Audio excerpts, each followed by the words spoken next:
السلام عليكم ورحمة الله وبركاته. ازيكم يا حبايبي؟ عاملين ايه؟ كل سنة وانتم بخير يا رب ورمضان كريم على الأمة الإسلامية كلها يا رب، اللهم أمين.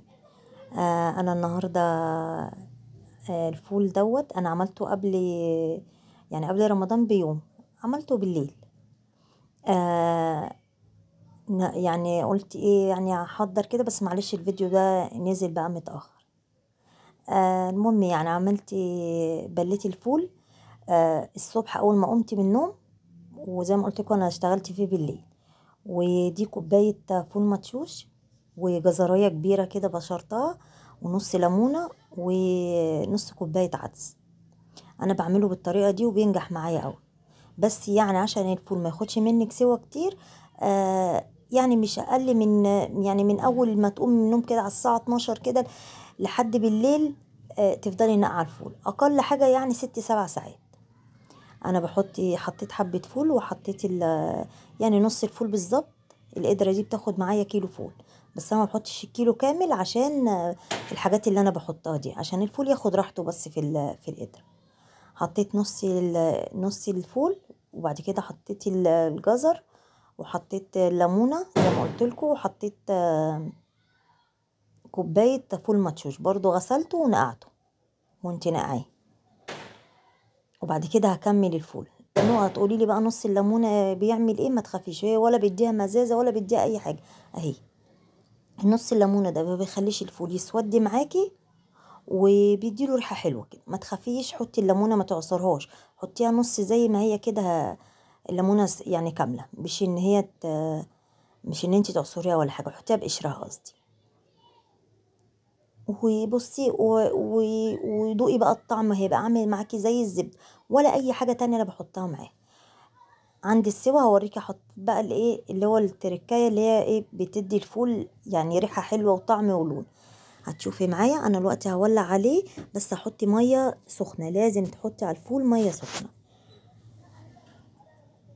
انا سخنتي ميه بتغلي، يعني مش سخنه كده، سخنتي ميه بتغلي، حطيتها على الفول. وهكمل لحد ما بملاش على عين، يعني لحد الايه الحز بتاع القدره نفسها. انا هكمل كده لسه ميه. تمام. وبعد كده اقفل عليه قوي واعلي عليه النار، يا دوبك اول ما يبدا يغلي معايا روح موطيه عليه حاجه، يعني اقل من السهرايه كده بشويه، موطيه عليه خالص واسيبه بقى مع نفسه. هنيجي نعمل مع بعض هنا الزبادي. انا قلت ايه يعني الحاجتين دول اعملهم مع بعضيهم عشان يبقوا ايه، اللي عايز ان شاء الله من حبايبي اللي عايزين يعملوا الاتنين يكونوا مع بعض، الفول والزبادي. انا جبت كوبايه زبادي عادي، عايزه بلدي عايزه معلب زي كده اللي انت عايزاه، الاتنين حلوين. حطيت بس عليها حبه لبن كده، اربها كده تبقى ناعمه معايا. وده كيلو لبن، كيلو لبن بالظبط يعني. غليته وسبته يبرد زي دمعة العين كده. وكوباية الزبادي دي حطيت بس عليها بق لبن كده، ان انا ايه انا عامها كده ادوبهم في بعضهم. كده كده انا يعني ايه هدوب بالمضرب، فاي تكتلات معايا هتفك. هحط كوباية الزبادي على اللبن، وما تحطيش اي حاجة تاني معاه، هو كده بس اللبن زي دمعة العين بالظبط. غليته وسبته لما برد، رحت بدأت اشتغل فيه. اقعد ادوب كده بحيث بس ان ما يكونش فيه زبادي في قعر الكزرولة ولا اي حاجة.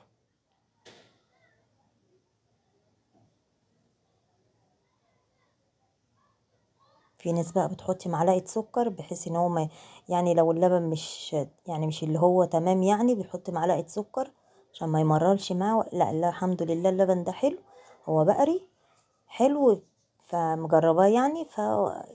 مش اول مرة يعني اعمل الزبادي فيه، بيطلع زي العسل، وهتشوفوا معايا النتيجة في الاخر بأمانة يعني. والله يعني هقول لكم الحقيقة ان هو طلع حلو ولا وحش، بس والله والله طلع في منتهى الجمال، وخفيف وناعم كده، ويعني مش محتاج اي حاجة يتاكل كده، ولا سكر ولا عسل ولا اي حاجة. انا عندي البولات دي. حطي بقى في كوبايات، حطي في بولات، حطي في الحاجة اللي تعجبك اللي انتوا بتاكلوا منها. انا عندي الكاسات دي برضو اول مرة اعمل فيها، قلت ايه يعني اجرب كده واشوفه، وطلع برضو حلو. انا عاملاها صغيره كده بحيث ان اللي ياكل منه ما يفتش منه، ياكل البوله كلها. انا عندي مربى، المربى دي انا عاملاها في البيت.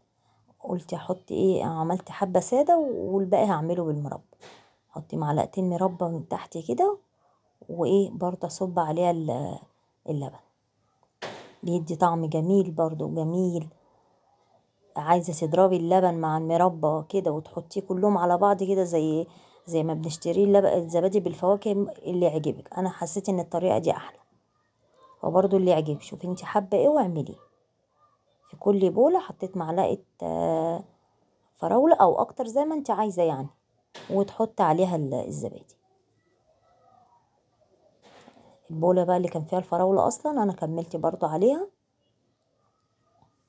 حاجه كده جميله وناعمه وعاملاها في البيت بايدك. جربي حتى لو بنص كيلو لبن، جربي كده وحط عليه زبدية صغيره كده ودوبيها بس حلو، وحطي في بولات زي كده وجربي. انا مولعه الفرن، يا دوبك الفرن دافي رحت طفي عليه دفيان، بس مش اللي هو سخن سخن، لا، اللي هو تبقى دافي معاكي كده، وطفيت عليه.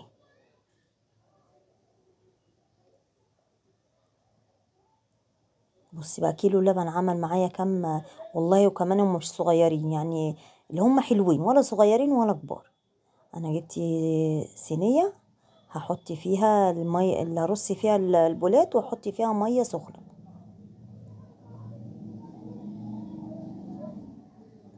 سخنتي برضو ميه، واحط ايه فيها ميه سخنه كده، وارص البولات فيها وادخلها الفرن اللي انا مسخناه. سخنته ورجع بعد ما سخن، رحتي طافيه عليه، طفيتي الفرن. اوعي تنسي وتسيبي الفرن شغال. معلش بقى على صوت الصواريخ ده يعني. كل سنه وانتم طيبين بقى، الناس فرحانه. ربنا كده يجيب الايام الحلوه دي على خير يا رب، اللهم امين.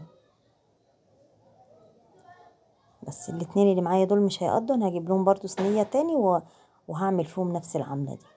انا هجيب ميه سخنه وفضي بقى في الصينيه. اهم شيء برضو تكون الميه سخنه. تمام. اعملي حاجه بايدك كده، وحاجه يعني انت اللي عاملاها بايدك، اذا كان الفول او الزبادي او كده كده. احنا بنعمل الاكل وبنعمل الحاجات دي. فالحاجات اللي بنشتريها من الشارع زي الزبادي، زي الفول، كل الحاجات دي بتبقى جميله، بالذات لما تكون يعني ايه، يعني من صنع ايديك.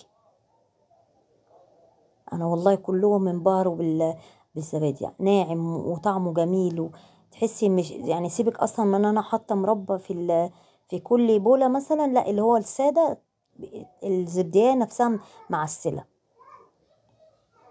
فبتبقى حاجه جميله قوي اللي انت عامله حاجتك دي بايديكي في البيت. طبعا ربنا يحسن ما بين ايديكم كلهم يا رب، اللهم امين. بس انا خلصت كده، يا دوبك الميه تبقى نص الصينيه بالظبط، وهغطيها بفوطه نضيفه واحطها في الفرن. تحطيها في الفرن، يا لو انت عاملاها الصبح تسيبيها طول النهار وحطيها بالليل في التلاجة. لو انت عاملاها من بالليل تسيبيها لحد مثلا يعني في حدود حوالي 4 5 ساعات كده، هتلاقيه مسك كده، تروح حاطاه انت في التلاجة، وتبدأوا عادي تسحروا منه بالهنا والشفا. ده الفول. انا مش عارفة الحتة دي راحت فين. انا حطيت عليه معلقة كركم، معلقة صغيرة، معلقة. انا ولا حطيت دقيق ولا حطيت اي حاجة والله، ولا اي حاجة غير معلقة الكركم بس. بصوا دايب في ايدي ازاي، دايب دوبان كده، وريحته بقى قلبت البيت بقى. فين الجزر اللي انا حطيته؟ ولا حطيت جزر ولا قصدي بند الجزر فيه ولا اي حاجة. فين الجزر وفين كل اللي انا حطيته؟ ولا في اي حاجة، دايب كده. اعمليه كده وجربي والله، ويطلع من ايدك زي الفل. والزبادي نفس الحكاية. يا رب يعجبكم، كل سنة وانتم طيبين، ورمضان كريم عليكم وعلينا يا رب، اللهم امين. بصوا هو انا محطة ايدي بحيث خايفة يقع، والله ولا وقع ولا اي حاجة. بصوا جميل ازاي ومتمسك ازاي. انا زي ما قلت لكم عملت الحاجات دي بالليل، ورجعت حطيتها في التلاجة الصبح، وسحرنا منها بالليل. بصوا بقى الفراولة من تحت عاملة ازاي. كلي بقى معلقة زبادي مع الفراولة، يعني طعمها زي العسل. وادي الزبادي السادة اللي انا مش حاطة فيه حاجة.